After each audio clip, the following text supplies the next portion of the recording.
Salam Rahayu untuk kita semuanya. Selamat datang kembali di channel Kak Tika Jurnal Spiritual. Semoga teman-teman semua tetap dalam keadaan sehat-sehat saja.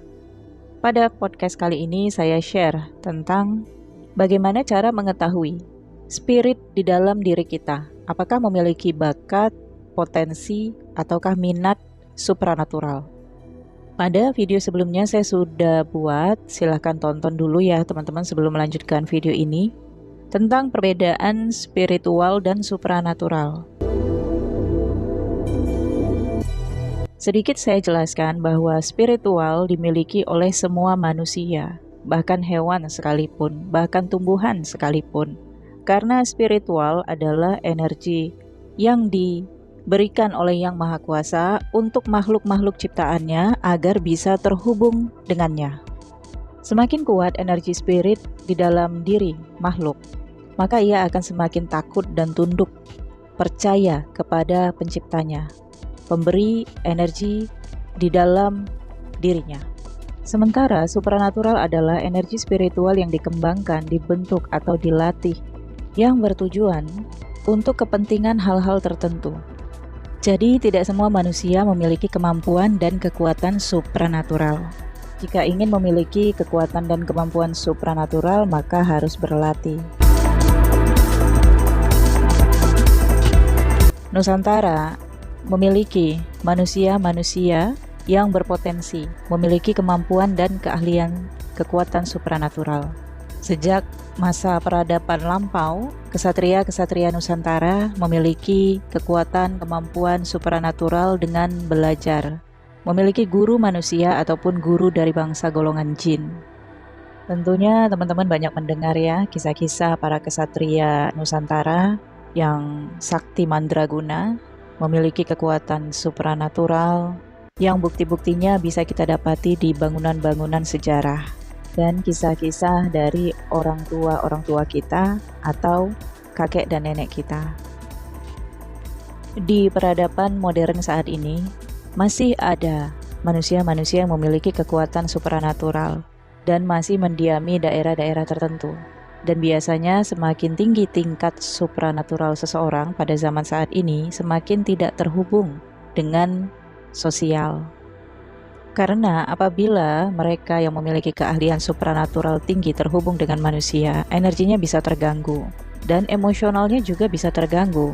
Para kesatria-kesatria zaman modern saat ini menyadari bahwa hakikat dirinya yang diciptakan Tuhan memiliki emosional yang di dalamnya termasuk nafsu, ambisi, dan obsesi yang sulit dikendalikan, sehingga lebih memilih diri untuk menjauh agar tetap dalam zona aman.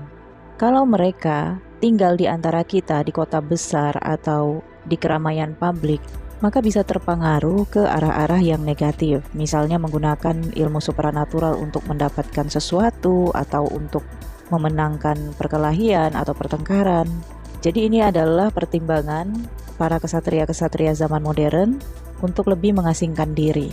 Teman-teman pastinya pernah dengar bagaimana kisah kakek, nenek, teman-teman sendiri yang dikisahkan oleh orang tua, atau bahkan teman-teman ada yang menyaksikan kakek dan nenek dari teman-teman yang memiliki kekuatan supranatural.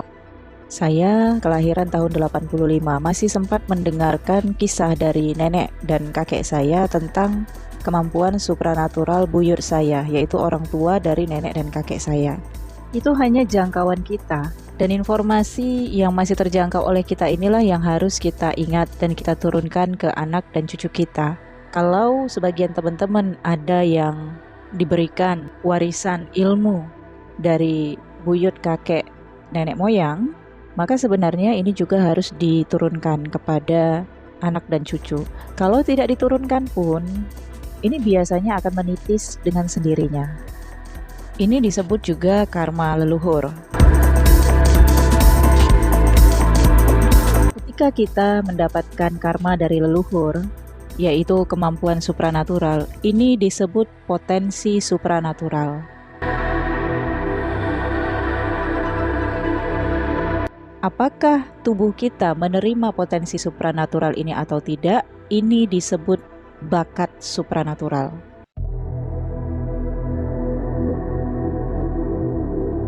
Kalau sebagian teman-teman ada yang sangat menyukai pembahasan-pembahasan tentang supranatural atau spiritual, tetapi teman-teman tidak pernah mendengar tentang leluhur teman-teman yang memiliki kekuatan supranatural, tetapi suka banget membahas tentang hal ini atau ingin mempelajarinya, ingin mencari banyak informasi tentang supranatural.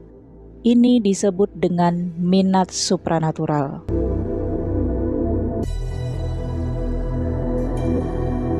Orang-orang yang memiliki potensi, bakat, dan minat tentunya berbeda-beda cara melatih supranaturalnya. Kalau seseorang memiliki potensi supranatural dari leluhur, maka seseorang itu harus menghormati leluhur, melatih supranatural itu dengan anjuran dan cara-cara leluhur, serta harus terhubung dengan spirit-spirit atau ruh para leluhur. Kalau seseorang itu memiliki bakat supranatural, maka bakat ini sudah ada sejak seseorang itu lahir ke dunia. Bahkan dari dalam kandungan pun seseorang ini sudah memiliki bakat itu. Inilah yang disebut dengan indigo, kristal, dan yang terbaru di peradaban saat ini, Gen Z adalah rainbow. Seseorang yang terlahir sudah memiliki bakat supranatural, tentunya memiliki spiritual yang sangat kuat, tanpa harus awakening, karena sudah tersadarkan secara spiritual. Tetapi seseorang yang memiliki potensi bakat supranatural dari warisan leluhur harus mengalami spiritual awakening dulu, harus melewati kehidupan yang carut marut, masalah yang gak ada habis-habisnya, melewati titik terendah, bangkit jatuh lagi, sampai benar-benar tersadarkan, terbangkitkan spiritual di dalam dirinya. Barulah akan terbimbing menuju penerimaan takdir, yaitu menerima warisan ilmu leluhur berupa kekuatan dan kemampuan supranatural, satu set beserta karma-karmanya. Nah, ini satu set beserta karma-karmanya adalah sesuatu yang tidak mengenakan, sama dengan karma yang dimiliki oleh orang-orang yang memiliki bakat supranatural sejak lahir. Kedua jenis ini yaitu yang pertama, manusia yang memiliki potensi bakat supranatural yang diwariskan oleh leluhur. Yang kedua, manusia yang memiliki bakat supranatural sejak lahir. Memiliki karma-karma, beberapa di antaranya sulit untuk menemukan jodoh kalau bukan berjodoh dengan takdir karmanya. Kalaupun cepat menikah, maka akan cepat juga terjadi perceraian atau perpisahan dan menikah sampai berkali-kali. Memiliki kehidupan rumah tangga yang rumit, tertekan batin dan tertekan mental. Mereka yang menikah cepat, maka mereka dipertemukan dengan takdir-takdir karmic relationship lebih dulu. Makanya sampai bercerai berkali-kali. Biasanya jodoh takdir dari karma dipertemukan di atas usia 35 tahun. Karena paruh kehidupan pertama yaitu di bawah usia 35 tahun harus membayar hutang-hutang karma, termasuk membalas budi terhadap orang tua, dan juga masih memiliki emosional yang tidak stabil dalam penerimaan karma, leluhur, dan belum secara totalitas dalam menerima bakat supranatural secara lahiriah. Semuanya ada pilihan.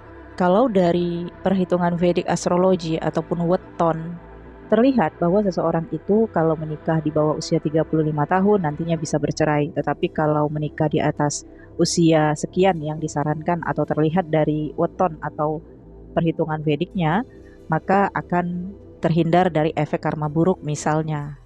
Hanya saja seperti yang saya katakan tadi, sebelum usia 35 tahun emosional masih tidak stabil, sehingga menolak karma itu, bakat itu, atau juga menolak pengetahuan-pengetahuan yang terkait tentang spiritual. Masih dikendalikan ambisi dan obsesi. Tetapi ada juga manusia yang benar-benar memegang keyakinan spiritualnya. Biasanya ini dididik dari kecil atau berada dalam lingkungan yang masih memegang teguh faham-faham leluhur, sehingga orang itu akan terjaga dan menghindari hal-hal buruk dan lebih percaya terhadap tanggal yang ditentukan dari perhitungan wetonnya untuk menikah atau untuk memiliki keturunan.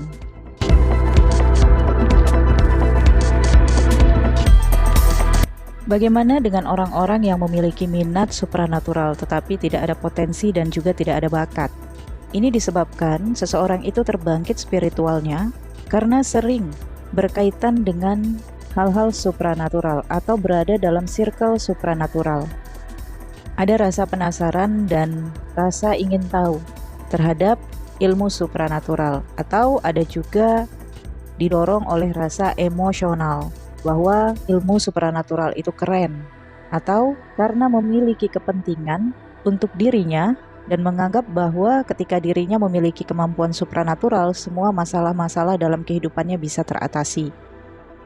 Orang-orang yang memiliki minat supranatural akan mencari circle-circle dalam orang-orang yang memiliki bakat dan potensi supranatural, sehingga ia akan mendapatkan banyak pelajaran, petunjuk untuk mempelajari ilmu supranatural.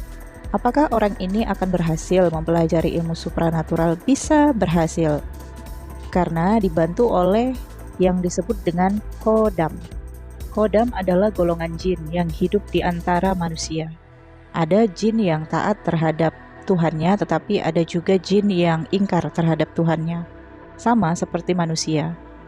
Sebagian jin yang ingin berpartner dengan manusia untuk mempertajam atau membantu manusia memiliki kemampuan supranatural akan didampingkan dengan diri manusia itu. Kalau dalam istilah supranatural disebut dengan didudukkan. Dan proses ini harus dilakukan oleh guru spiritual yang memiliki kemampuan supranatural. Tidak bisa dilakukan sendiri. Kalau dilakukan sendiri, ini bisa terjadi kerasukan atau lepas kendali, karena diri dikendalikan oleh jin Khodam itu. Konsekuensi bagi orang-orang yang berminat mempelajari ilmu supranatural padahal dirinya tidak memiliki potensi atau bakat supranatural adalah pembayaran. Karena manusia itu membentuk karma baru. Bisa saja pembayaran karma ini ketika sejak manusia itu mengikatkan perjanjian dengan Khodam itu, atau setelah manusia itu mati. Jadi harus berhati-hati. Kita harus menyadari apakah rasa yang kita miliki terhadap ketertarikan dengan supranatural ini adalah potensi, bakat, atau memang hanya minat. Orang-orang yang memiliki potensi mendapatkan warisan ilmu supranatural dari leluhur, atau orang-orang yang memiliki bakat sejak lahir pun harus berlatih kepekaannya dan juga kemampuannya, serta memiliki perjanjian tidak tertulis dengan leluhur dan dengan alam. Perjanjian tidak tertulis itu berupa perjalanan kehidupan dan takdir kehidupan yang harus diterima. Kalaupun kehidupannya dalam kemelaratan, atau hidup pas-pasan, atau hidup kaya raya, tetapi tetap ada hikmah di balik itu semua, dan harus menjalankan misi dari warisan dan bakat supranatural yang didapatkan. Semuanya berasal dari Tuhan, Allah Subhanahu wa Ta'ala, terkoneksi dengan alam. Tuhan Sang Pencipta bisa mengambil kemampuan atau bakat supranatural ini kapan saja, walau sekuat apa kita mempertahankannya. Kita tidak tahu perjanjian itu bentuknya seperti apa, kesepakatannya seperti apa, karena jiwa kita yang menyepakatinya. Kalau diri kita masih menolak, maka jiwa kita juga tidak bisa menjalankan atau menerima bakat atau warisan supranatural.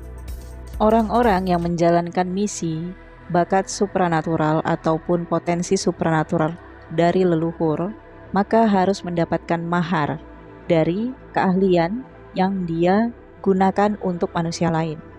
Mahar itu adalah pertukaran. Dengan mahar, mereka tidak menciptakan karma baru. Dan yang paling penting adalah mereka tidak merasa berjasa terhadap kehidupan orang yang dibantu. Karena kesombongan yang paling tinggi dalam faham spiritual dan supranatural adalah merasa berjasa dalam kehidupan orang lain.